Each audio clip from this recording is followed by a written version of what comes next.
오늘은 누가복음 특수자료 6번째 시간으로 안식일에 허리를 편 여인이라는 제목으로 하나님 말씀 전할 때에 크신 은혜가 있기를 주의 이름으로 축원합니다.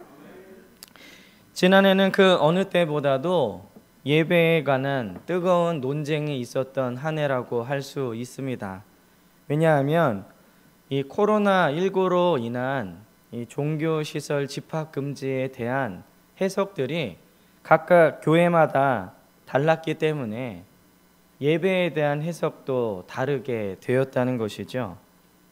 근데 그 논쟁은 이 감염병이 창궐하는 시에도 반드시 모여서 예배를 드려야 하는 문제였습니다. 지금도 몇몇 교회들이 대면 예배를 강행하겠다 하면서 이렇게 모여서 7차례나 고발이 된 교회들도 있다고 하는데요.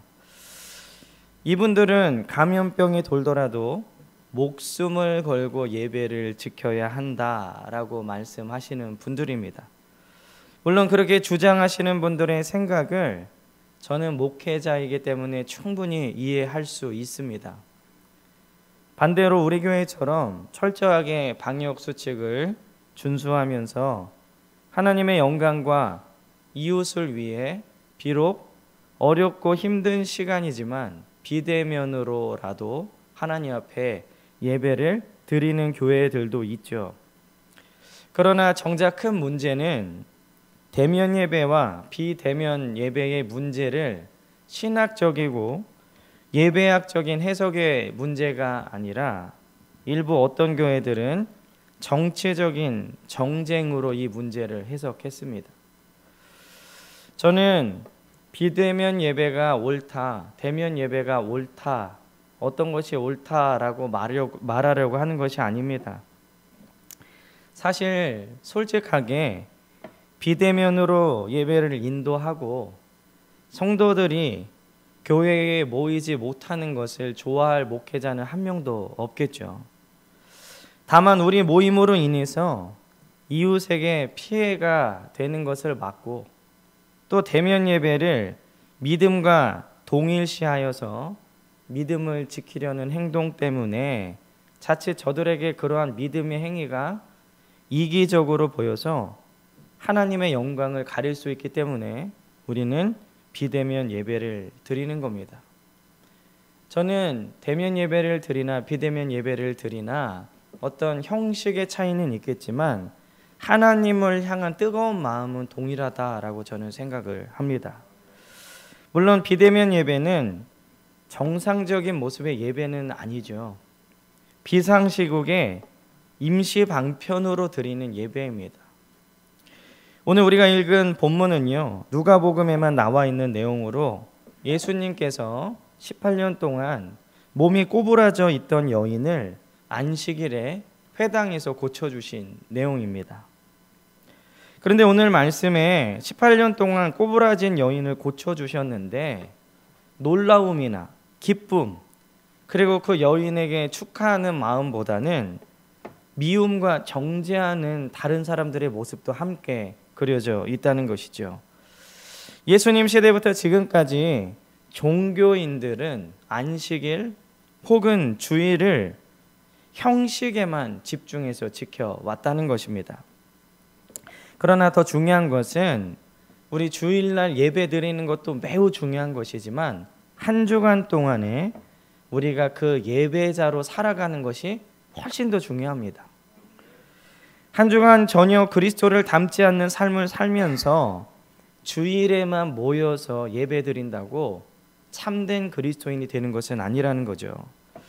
예배를 중요시 하는 것만큼 예배자로 사는 것도 중요합니다. 그러므로 우리는 오늘 말씀을 통해 온전한 예배자로 승리하시는 저와 여러분들 되시기를 주의 이름으로 간절히 축원합니다. 그럼 오늘 본문을 통해서 우리가 받을 은혜는 무엇이냐? 첫째는 여인은 어떻게 18년 동안 꼬부라진 허리를 펼 수 있었는가입니다. 오늘 10절에서 12절에 보면요, 이 여인이 회당에서 안식일에 예배를 드리다가 예수님을 만나서 예수님이 고쳐 주셨습니다. 근데 오늘 본문에 나오는 이 여인을 한번 잘 살펴보십시오. 이 여인의 삶이 얼마나 힘들었을까. 몸이 불편해서 몸이 반 정도 꼬부라져 있으니까 모든 것이 불편했겠죠. 그래서 생활이 매우 불편했을 겁니다. 그리고 당시 사람들은, 이 몸이 온전하지 않은 사람들은 죄를 지었기 때문에 하나님께 벌을 받는다라고 생각했던 시대죠. 어쩌면 몸이 아파서 불편한 것보다 사람들의 정죄하는 것이 더 이 여인을 힘들게 했을 것입니다. 그런데 오늘 이 여인은요, 18년 동안 몸이 꼬부라져 있었는데 여전히 안식일에 회당을 찾아서 하나님을 예배하고 있다는 겁니다. 그녀는 그녀의 상태와 상관없이 하나님을 만나는 일을 계속 꾸준히 변함없이 하고 있었던 것입니다. 우리는 이 여인을 보면서 하나님을 만나는 것은 나의 상태와 상관없이 하나님을 사모하는 마음이 있어야 되고, 또 어떤 상태든지 하나님을 만날 수 있다는 것을 알아야 합니다. 그러나 우리는 하나님을 만나기 위해서는 환경이나 상황, 그리고 상태가 중요하다라고 생각할 때가 많이 있죠. 그래서 지금은 바빠서 못 만나고, 지금은 아파서 못 만나고, 지금은 형편이 어려워서 못 만나고, 지금은 일이 있어서 못 만난다라고 핑계를 댑니다. 그러나 그런 핑계를 대는 사람들은 오늘 이 여인처럼 하나님을 만나기는 쉽지 않습니다. 성경에 많은 사람들이 예수님을 통해서 병고침을 받았는데 그들은 대부분 직접 예수님을 찾아가서 외치거나 자신을 봐달라고 간청한 사람들이 대부분입니다. 그들 중에 어떤 사람은 다윗의 자손이여 라고 외쳤거나, 혹은 그의 친구들이 천장을 뚫어서 침대를 내려 예수님께 고쳐달라고 간청했던 사람들이죠. 그런데 오늘 이 여인은 예수님께 고쳐달라고 간청하거나 혹은 침상을 내리는 일들을 하지 않았습니다. 그저 아픈 몸으로 회당을 찾아간 것이 전부입니다. 비록 몸은 꼬부라져 있었지만 이 여인은 하나님을 만나기 위해 회당에 찾아갔습니다. 우리는 우리의 상황이 아무리 어렵고 힘들더라도 하나님 만나는 것을 그만두어서는 안 될 줄 믿습니다. 위에서도 잠깐 언급했듯이 어떤 상황이든지 주님을 찾고 만나고자 하는 사모하는 마음이 있다면 주님은 언제라도 만나 주실 것입니다. 주님은 이 여인이 소리치거나 지붕을 뚫고 침대를 내리는 그런 특별한 이벤트를 하지 않았지만 단지 회당에 찾아온 것만으로도 여인에게 먼저 다가가셔서 그 여인을 고쳐주셨습니다. 오히려 오기 힘든 상황인데 이 회당에 왔을 때에 예수님은 그것을 더 기뻐하는 것을 볼 수 있습니다. 우리가 예배드리기 힘든 상황, 하나님을 찾기 힘든 상황일수록 하나님은 더욱더 잘 만나 주신다는 것이죠. 어떤 분들은 비대면 예배가 은혜가 안 된다라고 생각할 수도 있습니다.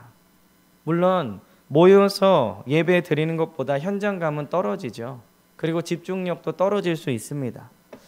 그러나 그러한 상황일지라도 진실한 마음으로 하나님께 예배한다면 주님이 그 어느 때보다도 깊이 만나 주실 줄 믿습니다.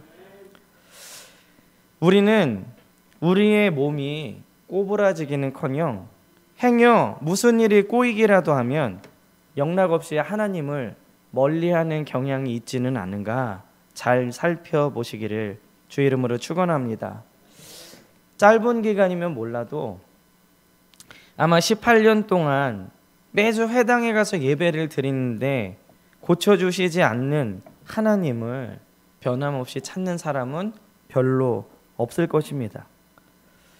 이 여인은 상태와 상관없이 하나님께 나오는 것을 결코 포기하지 않았다는 것이죠. 이것은 몸은 꼬부라졌지만 영혼은 꼬부라지지 않았다는 것을 말하는 것입니다. 그렇다면 안식일의 회당을 찾은 이 꼬부라진 여인을 통해서 우리가 알 수 있는 것은 무엇이냐? 첫째는 안식일을 거룩하게 지키는 것은 내 몸의 상태와 상관이 없다는 겁니다. 우리의 상황이 어떠하든지 주의를 지키는 것은 성도의 의무이죠. 몸이 꼬부라진 여인은 많은 사람들의 질타의 대상이 되었을 겁니다. 죄인 취급받았을지도 모르고 이 회당 자체에 들어오는 것을 싫어하는 사람들도 있었을 겁니다. 하지만 그녀는 이 모든 것을 상관하지 않고 하나님을 찾았습니다. 지금 우리는요, 주의를 거룩하게 지키는 것을 잘 묵상해야 합니다. 특별히 요즘 같은 상황에서는요, 주일 성수와 예배 드리는 것에 대해서 성도들이 무뎌질 수 있습니다. 그냥 시국이 이러니까 내가 대충 그래 핸드폰 누르고 1시간 앉아 있겠다, 행여나 이런 마음들이 조금이라도 들어오고 있다면 우린 그것을 경계해야 합니다. 그리고 게을러지는 것을 우리는 특별히 경계해야 합니다. 우리는 영적인 게으름 때문에 하나님과 멀어질 수 있습니다. 그러므로 우리는 언제든지 모일 수 있을 때 나는 반드시 하나님의 성전에 나가겠다라는 굳은 마음을 늘 가지고 있으셔야 합니다. 이 게으름이 계속되면 결국에는 영적인 침체와 영구적인 나태함으로 빠지게 된다는 것이죠. 그러므로 이 여인과 같이 자신의 상태와 상관없이 하나님을 찾고 만나는 귀한 베들교회 성도님들이 되시길 주의 이름으로 축원합니다. 오늘 이 여인을 통해서 알 수 있는 두 번째는 안식일의 회당을 찾으면 예수님께서 만나 주신다는 겁니다. 여인은 그저 자리에 앉아 있었죠. 회당에서. 예수님께서 가르치신 것을 마치신 후에 그 여인에게 먼저 다가오셨습니다. 그리고 여인이 구하지도 않았는데 고쳐주셨습니다. 이것을 통해 우리가 알 수 있는 것은요, 하나님은 우리의 아픔을 아시는 하나님이라는 것을 알 수 있습니다. 아픔을 알고 계시지만 모든 이들의 아픔을 그냥 일괄적으로 한 번에 고쳐주시지는 않죠. 모두가 다 아픔이 있습니다. 어려움이 있죠. 기도 제목과 소원이 있는데 다 고쳐주시거나 다 응답해 주시지는 않습니다. 이 여인처럼 늘 하나님 곁에 거하고자 할 때 구하지 못했을지라도 하나님이 먼저 들어주신다는 것이죠. 사람들의 시선은 중요하지 않습니다. 하나님 앞에 신실한 예배자가 되는 것이 더욱 중요한 것입니다. 그런 여인의 믿음을 통해서 꼬부라진 몸이 고쳐진 것입니다. 그러므로 우리는 늘 주님 곁에 있는 베델교회 성도님들이 되시기를 간절히 축원합니다. 오늘 이 여인을 통해서 알 수 있는 세 번째는요, 안식일의 여인은 아픔이 있지만 회당에 갔다는 겁니다. 어떤 사람은 죄가 너무 많아서 교회에 못 가겠다라고 말했던 사람이 있습니다. 또 어떤 사람은요, 술, 담배를 끊고 그때 교회에 가겠다라고 하는 사람도 있었습니다. 그러나 주님께 나오는 것은요, 지금 나의 상태 그대로를 가지고 나오는 겁니다. 있는 모습 그대로 가지고 올 때 주님은 그 약함을 고쳐주시는 것이죠. 내가 주님 앞에 떳떳하게 설 수 있는 그날 교회에 나가겠다라는 것은 나의 의를 의지하는 거예요. 그것은 주님 앞에 가식적인 것밖에 될 수 없습니다. 그리고 우리는 아무리 노력해도요, 주님 앞에 떳떳하게 서는 날은 절대로 올 수 없습니다.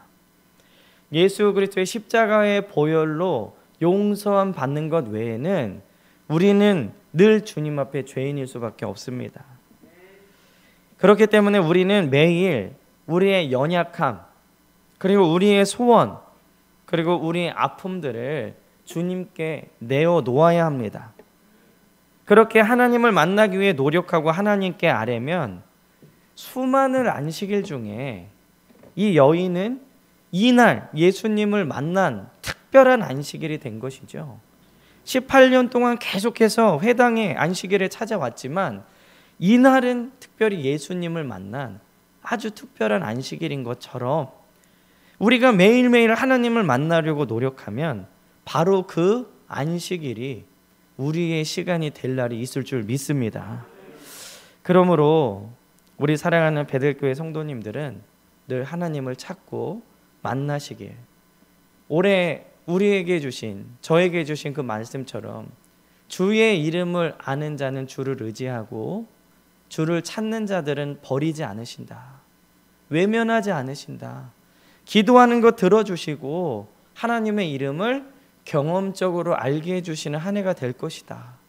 저는 이 약속의 말씀을 붙들고 계속 기도하고 있습니다. 우리 성도들이 그렇게 주님을 만나는 한 해가 되시기를 주의 이름으로 간절히 축원합니다. 두 번째로는요, 우리 마음과 영에 꼬부라진 것을 펴야 합니다. 오늘 13절에 보면 안수하시니 여자가 곧 펴고 하나님께 영광을 돌리는지라. 이 여인은 몸은 꼬부라져 있었지만 영혼은 꼬부라져 있지 않았다라고 말씀드렸죠. 이 몸의 꼬부라짐보다 더 무서운 병이 바로 영혼의 꼬부라짐입니다. 마음과 영이 꼬부라진 사람이 의외로 우리 주위에 많이 있습니다. 최근 온 국민을 경악하게 만들고 분노하게 만든 사건이 하나 있었습니다. 저도 이 보도를 보고 얼마나 마음이 아프고 슬펐는지 몰라요. 소위 정인이 사건이라고 불리는 일입니다. 어린 정인이를 입양한 양부모가 정인이를 학대해서 18개월의 짧은 생을 마감한 정말로 가슴 아픈, 그래서 많은 사람들이 그럴 거면 왜 입양을 했냐, 다들 이렇게 공분했었죠. 그러나 더욱 충격적인 것은 이 양부모 중에 한 사람이 목회자의 자녀였고 또 한 사람은 평소 신실하다고 알려진 그리스도인 부부였다는 겁니다.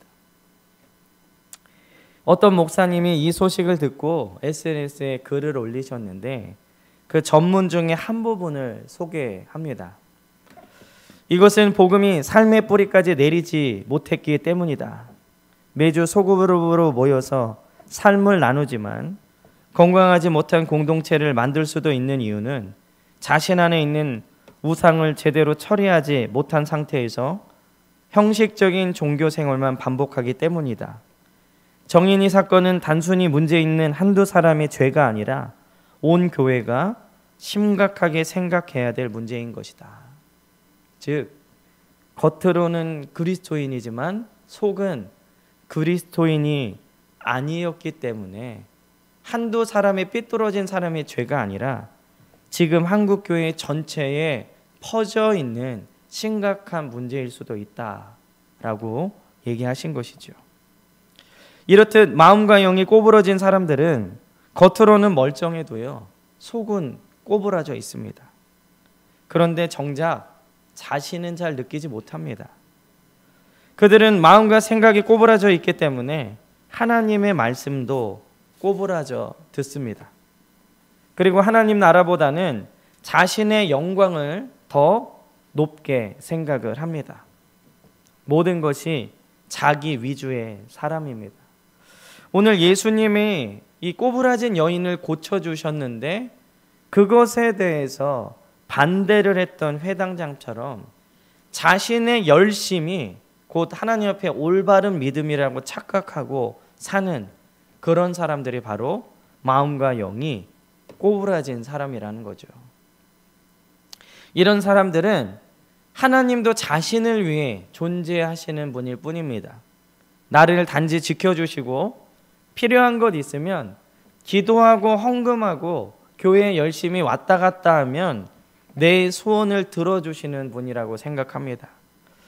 하나님을 위해 헌신하거나 이웃을 사랑하는 마음은 그 안에 없습니다. 그저 내가 열심히 해서 복받고 내가 하는 모든 일이 형통하기만을 바랄 뿐이라는 거죠. 이런 사람이 바로 마음과 영이 꼬부라진 사람입니다. 그들은 긍정적인 생각과 마음을 갖지 않고 늘 부정적이고 나쁘게 생각합니다. 마치 가나안 땅에 정탐하고 돌아온 12명의 정탐꾼들 중에서 10명의 정탐꾼들처럼 마음이 꼬부라진 사람이라는 거죠. 꼬부라진 시각과 생각을 가지고 모든 것을 바라보기 때문에 하나님께서는 자신을 하나님의 군대다라고 말씀하셨는데 메뚜기 같아 보이는 겁니다. 그리고 모든 것이 불가능해 보이는 것이죠. 그러나 마음과 영이 꼬부라지지 않은 여호수아와 갈렙 같은 사람은요, 하나님을 바라봅니다. 그리고 거인 안악 자손이 먹이로 보이는 거죠. 왜냐? 우리는 하나님의 군대인데 사람의 군대가 우리를 막을 수 있겠느냐? 꼬부라진 생각과 시각을 가지고는 이 악한 세상을 도저히 이길 수 없습니다. 안식일에 회당에서 예수님을 만난 여인처럼 우리는 주님을 깊이 만나야 우리의 마음과 영이 꼬부라지지 않습니다. 내 마음과 영이 꼬부라져 있지는 않는가? 그것을 어떻게 우리가 점검할 수 있냐면, 나는 계속해서 말씀을 통해 감동과 찔림을 받고 있는가? 그리고 나는 하나님을 사랑하기 위해 노력하고 있고 이웃을 사랑하기 위해 힘쓰고 있는가? 주변에 어려운 사람들에게 마음이 쓰이며 그들을 위해 기도하고 있는가? 제가 이번 주에 한 뉴스를 보면서 어떤 기자가 노숙자들을 취재를 했더라고요. 영하 체감온도가 20도가 넘는 영하 15도 막 이런 때에 잠바 하나 걸치고 그냥 과자 같은 걸로 식사 끼니를 때우는 그 노숙인들을 보면서 너무 마음이 아팠어요. 도와주고 싶은 마음. 저들을 교회가 어떻게 품어줄 수 있을까?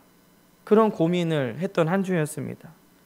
그리고 개인적인 기도 시간에 하나님, 너무 춥습니다. 그러나 그래도 저희는 따뜻하게 예배드리고 그래도 따뜻한 집에서 쉴 수 있는데 이조차 허락되지 않는 사람들을 보살펴 주십시오. 그렇게 혼자 기도했습니다. 그리고 내 영이 꼬부라지진 않았는가는 내가 정말로 하나님께 드리는 살아있는 예배를 드리고 있는가? 그리고 생활 속에서 말씀대로 살려고 버둥거리고 있는가? 이것을 돌아보면 됩니다. 만약에 이런 모습들이 없다면 나는 마음과 영이 꼬부라진 사람일 수 있습니다.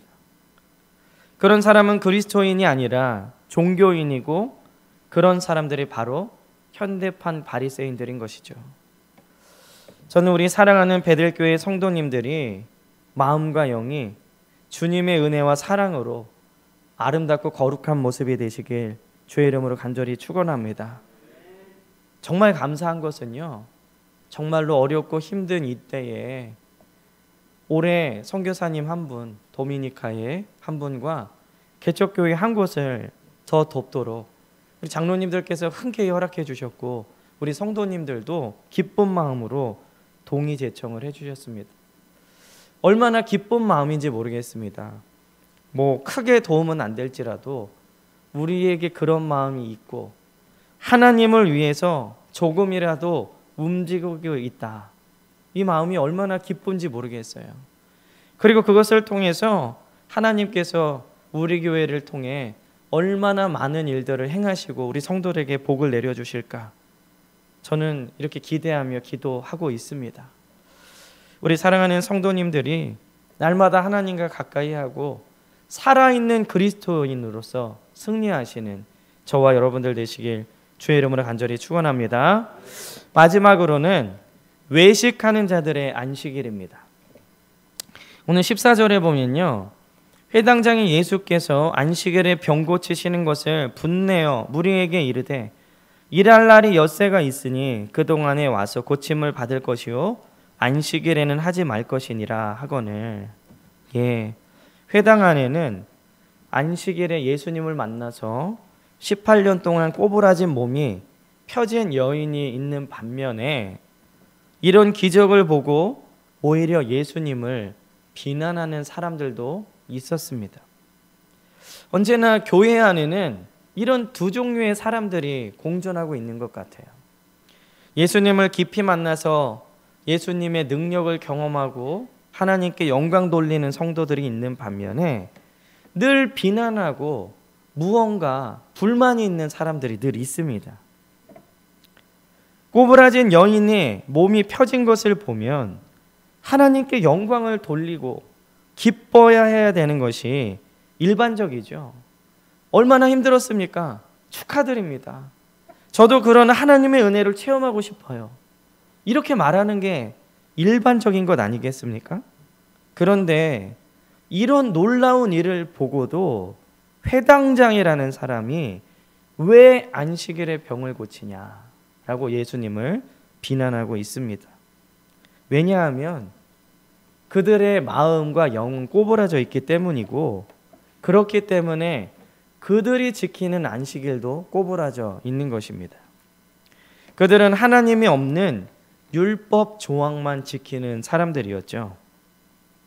그런 그들에게 예수님은 외식하는 자들이다 라고 말씀하셨습니다. 외식이 무엇입니까? 그렇지 않은데 그런 척하는 게 외식입니다. 경건하지 않은데 경건한 척하는 사람들이 바로 오늘 회당장과 같은 사람이죠. 이런 외식하는 자들은 안식일조차 꼬부라뜨립니다.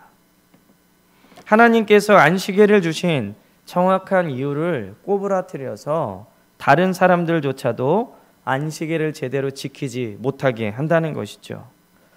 이렇게 외식하는 자들은 한마디로 왜곡하는 자들이라고 할 수 있습니다. 마귀는 늘 왜곡해왔죠. 하나님이 만드신 선악을 알게 하는 나무, 그것은 창조주와 피조물의 경계선입니다. 하나님이 다 허락하셨지만 한 가지만 허락하지 않으셔서 창조주와 피조물의 경계를 정하신 것이죠. 근데 그것을 왜곡해서 하나님이 저 동산의 열매를 못 먹게 했다. 왜곡했죠. 왜냐하면 너가 그것을 먹으면 하나님처럼 신처럼 될 것이야 라고 왜곡시켰습니다. 지금도 이 거짓말은 계속되고 있죠. 많은 사람들이 신이 되려고 노력합니다. 돌을 닦아서 착한 일을 해서 자신이 신이 될 거다. 신의 경지에 이른 사람들이 뭐 있다, 신계, 뭐 무슨 님 하면서 사람들을 높이고 하나님처럼 마귀들이 만들고 있습니다. 왜곡은 비틀어서 그 형태를 바꾸는 것이죠. 회당장은 안식일의 의미를 비틀어서 참된 안식일을 지키지 못하도록 하고 있습니다. 그렇다면 오늘날 이렇게 복음을 왜곡하는 자들은 누구이냐? 그 사람들은 복음의 참된 진리를 전하지 않는 사람들입니다. 성경 말씀을 부분적으로만 전하고요, 그 말씀에 자기의 뜻과 의지를 전하는 자들입니다.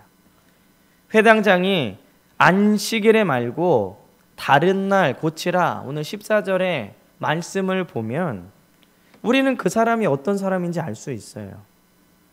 바로 다른 사람의 아픔에는 관심이 없는 겁니다. 율법을 지켜야 되기 때문에 너는 어차피 18년 동안 아팠으니까 다음 주에 고쳐도 된다. 주중에 고쳐도 된다. 이렇게 얘기를 하고 있는 겁니다. 나는 안식일을 거룩하게 지킬 것이기 때문에 아픈 건 주중에 고쳐라. 교회가 최근 손가락질을 많이 받고 있습니다. 그것은 나의 믿음을 지키기 위해서 다른 이들의 아픔을 외면하기 때문인 것이죠. 이것은 복음을 왜곡하는 것입니다. 우리는 다른 이들의 아픔에 민감해야 됩니다. 왜곡하고 꼬부라뜨리는 일들을 해서는 안 되죠. 예수님께서 이렇게 왜곡하고 꼬부라뜨리는 사람들을 독사의 자식들, 외식하는 자들, 화 있을진저 너희는 너희 아비 마귀의 자식들이다. 즉 하나님의 백성이 아니라고 말씀하십니다. 그에 비해서 몸이 꼬부라졌다 풀린 여인을 오늘 무엇이라고 부르고 계시냐? 16절에 보면요. 그러면 18해 동안 사탄에 매인받은 이 아브라함의 딸을 아브라함의 딸이라고 부르고 계시죠.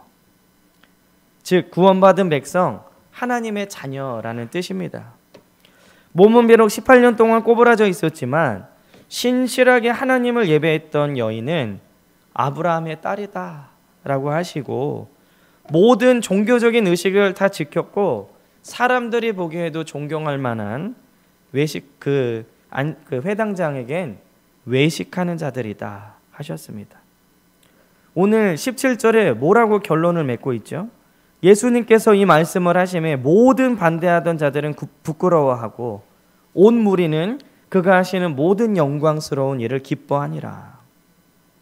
외식하는 자들은 부끄러움을 당했습니다. 우리도 종말에는요, 이렇게 기뻐하는 자들과 영광스러운 일로 인해 기뻐하는 자들과 부끄러워하는 자들 두 종류로 나눌 것입니다.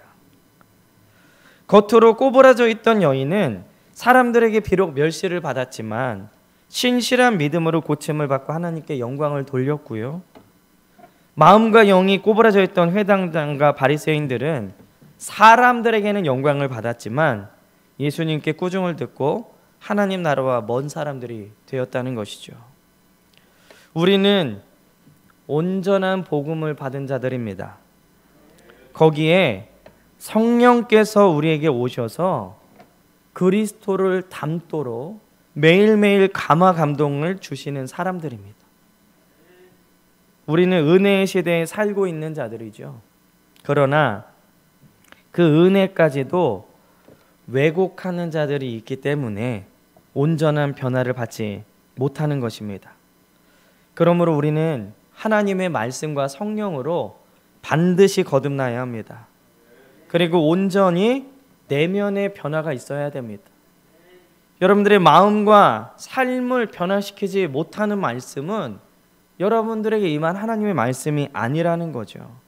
그러면 겉은 열심히 하는 그리스도인이지만 언제든지 정인이 사건의 그 부부처럼 우리 안에 변화되지 않은 내 본성들이 드러날 수 있다는 겁니다.